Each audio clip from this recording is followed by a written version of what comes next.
Well, good morning, everybody. Denise here again. And I just want to thank everybody for their comments on my other video about the event dreams. Everybody's been having some great dreams. Sounds like we're all on the same path. And so great news. And thank you so much, everybody, for sharing. And today I wanted to keep it short because I had a transmission from Gaia and the goddess because the goddess is returning. We know that we've been talking about this for a very long time, and so this morning I usually, when it's funny, I don't know if you find this too, but when you're in the shower and you're just thinking, and I'm always talking to Gaia and I'm always talking to the goddess, and we got on the subject about the vessel, the physical vessel. And I need to bring my microphone a little closer here. There, maybe you can hear me better. But we forget that we're here having a physical experience. We're spiritual beings having a physical experience. And so this morning, Gaia was saying, there's actually two inhabitants in the physical vessel. And I was like, well, what do you mean by two? And well, you have your soul and then you have your heart. And you all forget that the heart is an entity of its own. And I was like, yeah, that makes total sense because everything is about love. We keep talking about love, love, love, love. But it's so very hard for us to show that, with the daily grind. And so she wanted to remind me that the heart is the center, our goddess center. And so we have to learn to bypass the brain, because she says that the heart and the brain are always in conflict. You know that. We all know that. We think this, but our heart is saying another thing. And actually, we're being programmed to bypass the heart and use the brain, because the brain can be accessed by outside forces, EMFs, chemtrails, people who get dementia, Alzheimer's, MK Ultra, all of that stuff. It cannot enter into the heart. It's in the brain. So we have to learn how to bypass the controlling brain, get out of our heads, and get down into more of our heart centers, the part that's connected to the goddess. And Heart Math Institute is just a great place to go and learn about the scientific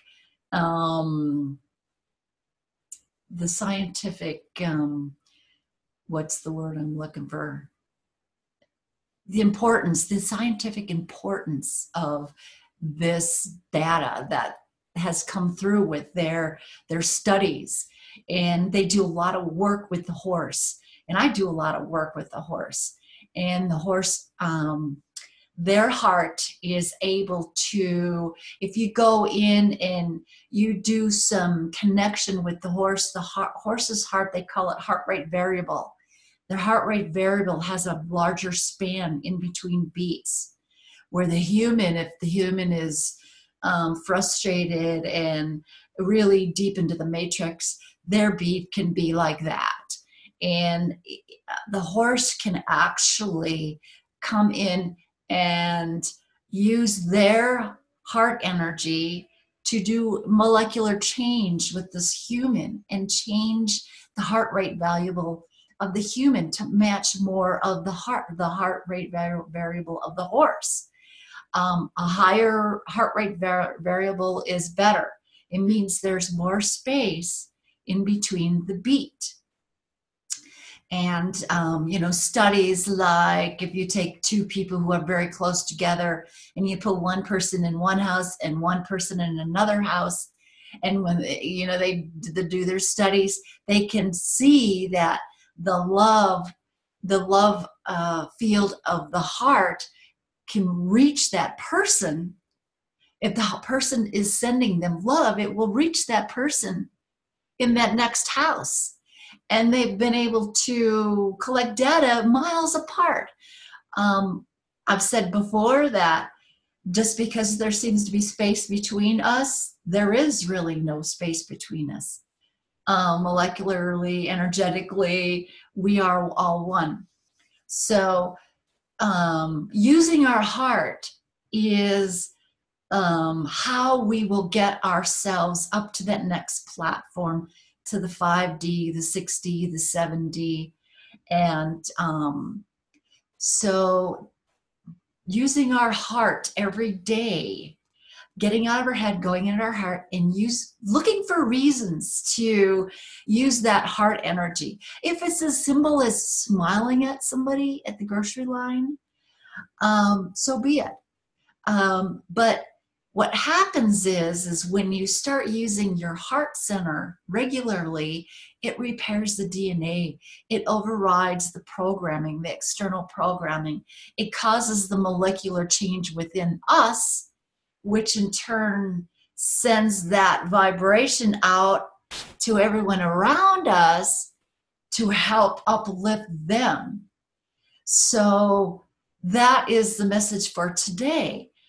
Everything about the event is about love. We talk about it, but do we walk the talk? No, most of us don't. But with the energies coming in, we're finding out that it's easier and easier for us to do this. And if we make it our practice now, kind of like yoga, sharing our heart field should become our daily practice. And we should strengthen and develop that. So in turn, it causes that molecular change and we rise higher on that platform of ascension. I like to use my tuning forks, and I have two here. And these are basically the two that would work the best for the everyday person, unless you do healing. I do healing with horses with just these two, and they love it. That's all that they need because they don't carry a lot of other baggage. Most of the baggage that horses collect are from us because horses project what we are going through. They take it in and project it back to us. But this is 528s, so it's the frequency of love. So this is what I use daily before I meditate. So, it's very simple to use. You can be guided. Each of your energy centers work, on the heart, work on the, in the head, both ears,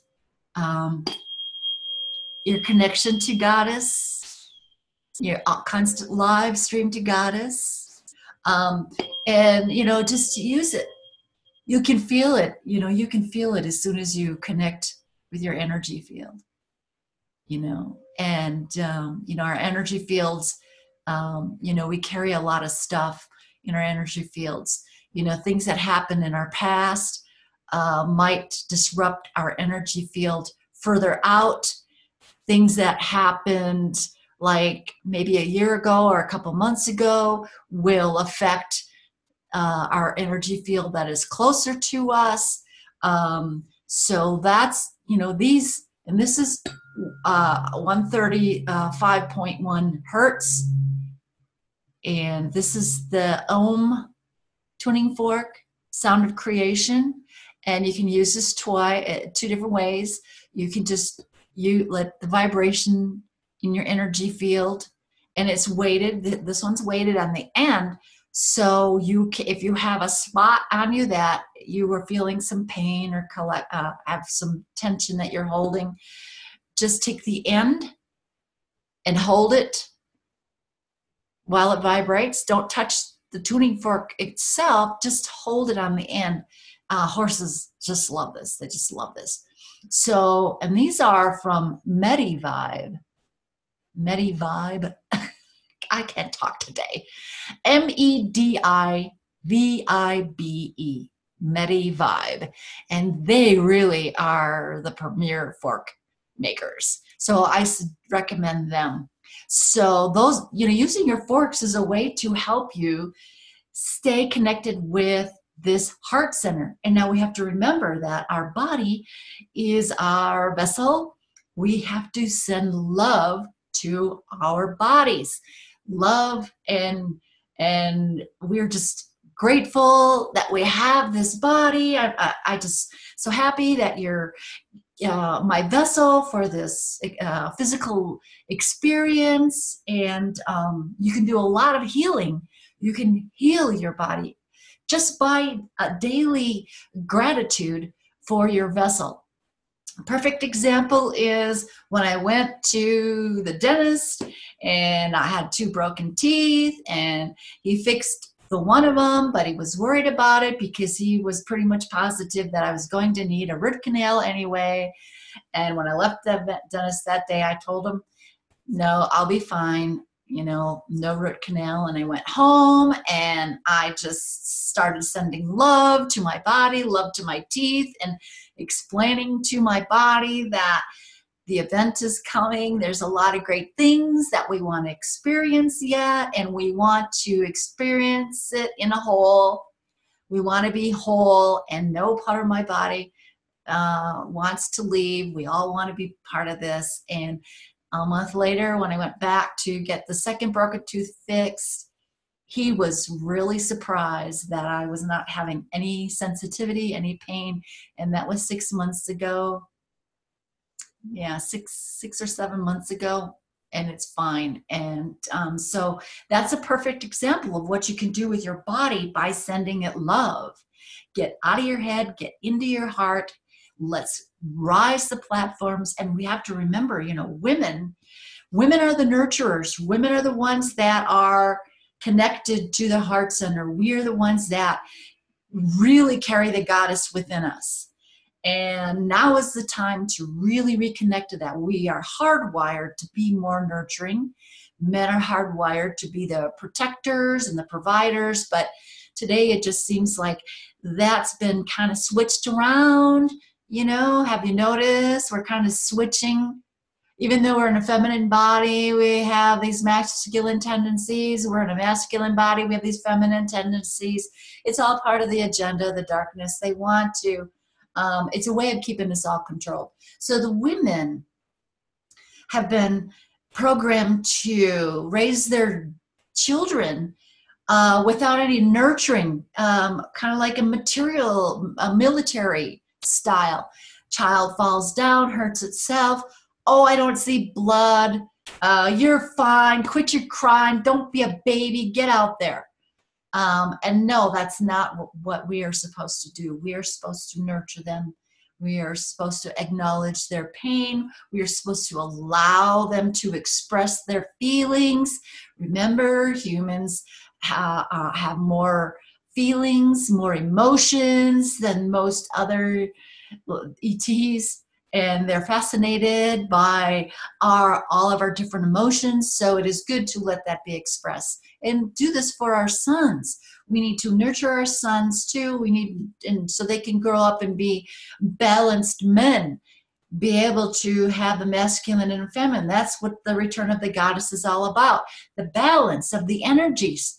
And women are not supposed to forsake their nurturing for this military style way of raising their children. It's time for us to get back into our heart center, connect with the goddess, it's just all part of the dark agenda. And women, we have to nurture our husbands. We have to nurture our husbands. Um, it has nothing to do with them being sissies, or it's just part of our job, and it's a way of keeping them balanced. They're out during the day, and they're protecting us, and they're working hard for us. And so my husband, he's a big strong man, big strong tough Italian man. In high school he used to fight all the time, but he was always fighting for the underdog. He did not like it when the nerd was being picked on by the mean boy. He would always take down the mean boys.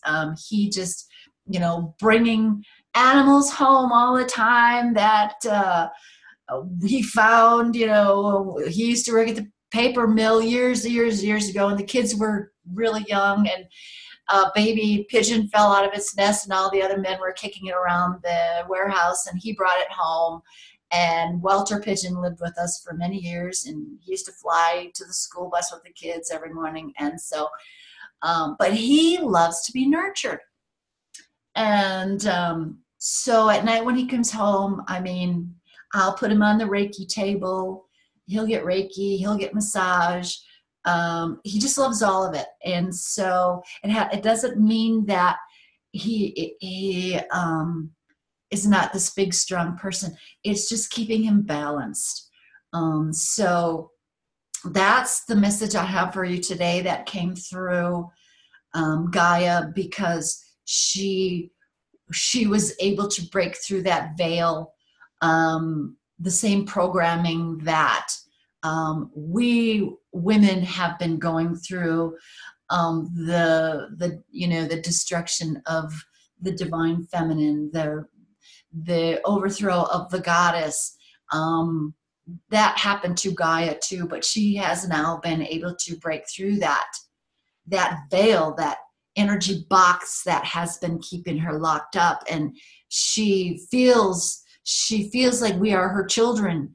And so she wants to nurture us, and she wants to take us with her into the new world, her new self, her new body, her new goddess body. She wants to bring us with her because she loves us, and she's been able to reconnect with her heart center, her goddess center. So that's all I have to say for you today. Today is March 6th, 2018. I don't know if I will get this up today, might be in a couple days. But anyways, the more they are coming through, I just told them, I said, I'm a vessel for whatever it is you want me to put out there. Please use your discernment. I cannot stress this enough. So some of this might not resonate with you. And if it doesn't, then just move on. There's something else for you. So anyways, for those of you who do resonate with me, happy to have you. Much love to all. And let's get this done, guys. All right. Thanks a lot. Talk to you soon.